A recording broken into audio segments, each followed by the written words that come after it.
மேரேஜுக்கு அப்புறம் மருவுக்கு வந்தாங்க எங்கள் ஹஸ்பண்ட் எங்கள் வீட்டுக்கு. ஸோ அப்போ எங்கள் மம்மி வந்து எங்கள் ஹஸ்பண்டுக்கு செஞ்சு கொடுத்த குழம்பு தான் இது.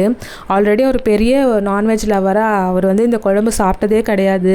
ஸோ இதான் ஃபஸ்ட் டைம் எங்கள் வீட்டில் ட்ரை பண்ணார். வாத்துக்கறி குழம்பு தான் சொல்கிறேன்.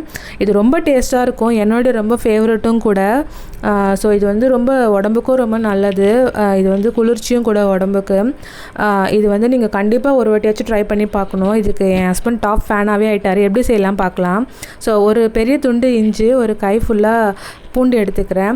1/2 ஸ்பூன் சோம்பு, 1/2 ஸ்பூன் சீரகம், 1/2 ஸ்பூன் வந்து மிளகு எடுத்துக்கிறேன். இது கொஞ்சம் மிளகு நிறைய இருக்கணும், அப்போ தான் நல்லாயிருக்கும். இல்லை லைட்டாக கொஞ்சம் நீச்சு வாடை அடிக்கும். அதனால் ஃப்ளேவருக்காக ஒரு சின்ன பட்டையும் ஒரு 4 கிராம்பும் சேர்த்துக்கிறேன். பெரிய தக்காளினால் ஒரு 2 தக்காளி சேர்த்துக்கிறேன். அண்ட் 3 வெங்காயம் எடுத்துக்கிறேன். என்கிட்ட சின்ன வெங்காயம் இருக்குது, அதனால் ஒரு சின்ன வெங்காயம் 5 எடுத்துக்கிறேன். இது எல்லாமே பேஸ்ட்டாக அரைக்க போகிறோம். 1/2 தக்காளி எடுத்துக்கிறேன்.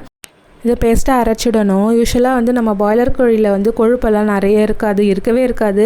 நாட்டுக்கோழி, வாத்துக்கறி இதிலலாம் வந்து பார்த்திங்கன்னா கொழுப்பு நல்லாயிருக்கும். அதனால தான் வந்து ரொம்ப டேஸ்ட்டாக இருக்குது. நான் காரத்துக்காக ஒரு பச்சை மிளகாய் சேர்த்துக்கிறேன், நீங்கள் பார்த்து சேர்த்துக்கோங்க. சிட்டியில் எனக்கு தெரியல, பட் நாங்கள் யூஸ்வலாக ஊர்லேருந்து தான் வாங்கிட்டு வருவோம். அங்கே நல்லா கழனியில் பண்ணையில் இருக்கிற வாத்து தான் வாங்கிட்டு வருவோம். கொழுப்பு மீடியமாக இருக்கும்.